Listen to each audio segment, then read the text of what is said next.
नमस्कार, मेरे चैनल में आपका बहुत बहुत स्वागत है। आज इस वीडियो में हम मेडोराइनम होम्योपैथिक दवा की चर्चा करेंगे और इसके पूरे लक्षण को समझने का प्रयास करेंगे। मेडोराइनम जो मुख्य रूप से उन लोगों के लिए है जो रात में बहुत आराम महसूस करते हैं। शाम ढलते ही वे खुश और उत्साहित हो जाते हैं। यह उन बच्चों के लिए एक महत्वपूर्ण दवा है जो बहुत भावुक, स्नेही और प्यार करने वाले हैं। इनमें प्रेम और स्नेह की तीव्र इच्छा होती है। यह बच्चों की व्यवहार संबंधी समस्याओं के लिए भी दिया जाता है। जो बच्चे पहले बहुत भावुक, स्नेही थे, अचानक असभ्य और आक्रामक हो जाते हैं। जो अन्य बच्चों के साथ लड़ते हैं, खासकर दिन के दौरान, और जो अपने माता पिता या रिश्तेदारों को मारते हैं। फिर रात में ये बच्चे बहुत चंचल, सहज और स्नेही हो जाते हैं। यह उन महत्वपूर्ण दवाओं में से एक है जहां माता पिता या स्वयं रोगी में गोनोरिया का इतिहास होता है। एक बच्चा जिसे स्कूल में ए ग्रेड मिल रहा था, उसे अचानक सी ग्रेड मिलने लगता है। जो बच्चा अपने माता पिता से प्यार करता था, वह अपने दिल की गहराई से उनसे नफरत करने लगता है। एक बच्चा जिसे जानवरों से बहुत लगाव था, इथूजा और नूफरलूटिया की तरह, फिर उनसे नफरत करने लगता है और यह बच्चा जानवरों के प्रति बहुत हिंसक हो जाता है, टेरेंटुला, एनाकार्डियम और मॉस्कस की तरह। ये सभी दवा जानवरों के प्रति बहुत क्रूर हैं। टेरेंटुला में आपको शारीरिक बेचैनी के साथ हिंसा मिलेगी। एनाकार्डियम में आपको दो इच्छा शक्ति और भ्रम मिलेगा कि क्या सही है और क्या गलत। मॉस्कस में आपको यौन उत्तेजना और हिंसा देखने को मिलेगी। मेडोराइनम का बच्चा बहुत संवेदनशील और भावुक होता है। वह फूलों, जानवरों से प्यार करता है और उनकी अच्छी देखभाल करता है। जो बच्चा विनम्र, कोमल, भावुक और प्यार करने वाला था, वह अचानक शैतान बन जाता है। अब उसे काटने, लात मारने की प्रबल इच्छा होती है। उसके सभी कार्य अनियमित हो जाते हैं। उसके मन में कठोरता विकसित हो जाती है और ऐसे में इन बच्चों को संभालना बहुत मुश्किल हो जाता है। अब इन बच्चों को वह सब कुछ पसंद होता है जिसकी मनाही होती है। यदि आप उनसे कुछ चीजें नहीं करने को कहते हैं तो वो सबसे पहले जाकर वही चीज करते हैं। यह लक्षण टेरेंटुला के समान है। ये दोनों दवा में साहस है, लेकिन टेरेंटुला में किसी भी चीज के लिए उसके मन में कोई नरमी नहीं है। ये इतने विश्वास से झूठ बोल सकते हैं कि दूसरा व्यक्ति इसे सच मानने लगता है। उदाहरण के लिए, यदि उसे कुछ पैसे दिए गए तो वह शेष राशि वापस नहीं करेगा। वह इसे अपने ऊपर खर्च कर लेगा, लेकिन पूछने पर वह यही कहेगा कि हो सकता है शेष राशि उसकी जेब से गिर गई हो। अगर आप उसके मुंह के आसपास चॉकलेट के निशान देखेंगे तो वह सफाई देगा कि चॉकलेट किसी दोस्त ने दी थी।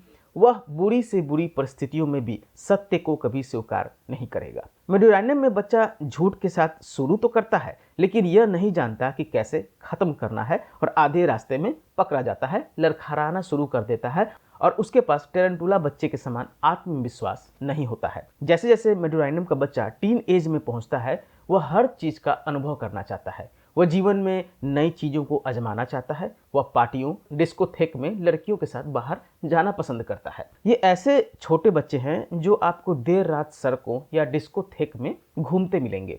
वे हमेशा वही करना पसंद करते हैं जो वर्जित है। पिता कहे कि 10 बजे तक घर आ जाना, परंतु वो रात 2 बजे तक आएंगे। वे धूम्रपान करते हैं, पीते हैं और बहुत कम उम्र में यौन संबंध बनाते हैं। उनमें बंधन पसंद बिल्कुल नहीं होता है, इसलिए शादी की बात बर्दाश्त से बाहर लगती है। ये वही लोग हैं जो जीवन में बहुत देर तक अविवाहित रहते हैं। मेडोराइनम बहुत ही आत्म केंद्रित और कठोर हृदय वाले होते हैं और वे अपने आसपास के लोगों के साथ कोई संबंध नहीं चाहते हैं। कई बार वे बहुत असभ्य और हिंसक हो जाते हैं। वे लोगों के प्रति, अपने बच्चों के प्रति और जानवरों के प्रति क्रूर और हिंसक हैं। यहाँ समानता लाइकोपोडियम और सीपिया की तरह है। दोनों को अपने बच्चे पसंद नहीं है, लेकिन लाइकोपोडियम में उनके बच्चे पसंद नहीं है क्योंकि उन्हें जिम्मेदारी लेना पसंद नहीं है, इसलिए वे अविवाहित रहते हैं। सीपिया को बच्चों, पुरुषों और सेक्स से घृणा हो जाती है। मेडोराइनम व्यक्ति को जबरदस्त यौन भूख है। वे विभिन्न लड़कियों या वेश्याओं से मिलने जाते हैं और उन्हें यौन संचारित रोग हो सकते हैं, जैसे कि सुजाक। मेडोराइनम व्यक्ति के साथ 3 चीजें हो सकती हैं। पहला, वे अत्यधिक धार्मिक हो जाते हैं और महसूस करने लगते हैं कि जीवन ही असत्य है। दूसरा, वे अत्यधिक चिंता विकसित करने लगते हैं। तीसरा, उनमें आत्महत्या की प्रवृत्ति विकसित हो जाती है। इसलिए युवा व्यक्तियों में आत्महत्या की प्रवृत्ति के लिए मेडोराइनम एक मुख्य दवा बन जाता है। मेडोराइनम व्यक्ति का समय बहुत धीरे धीरे गुजरता है, अर्जेंटम नाइट्रिकम और कैनाबिस इंडिका की तरह। हाल की घटनाएं ऐसी प्रतीत होती है मानो वर्षों पहले घटित हुई हों, या आज की गई चीजें ऐसा महसूस होती हैं जैसे कि एक हफ्ता पहले की गई हों। रोगी मुख्य रूप से जल्दी में काम करने वाले स्वभाव का होता है, जो अपने काम में पूरी तरह से लगा रहता है। वह सोचने लगता है कि लोग कितने धीमे हैं और लोगों को हर समय जल्दी करनी चाहिए।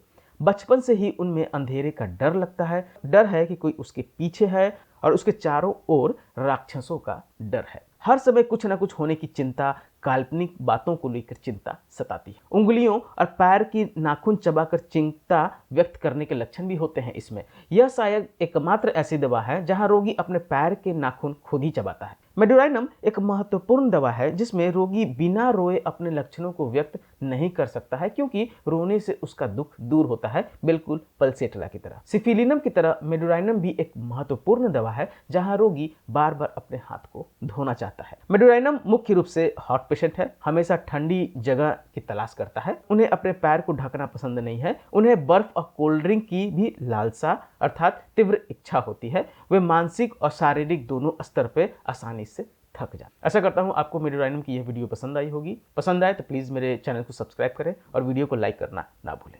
धन्यवाद।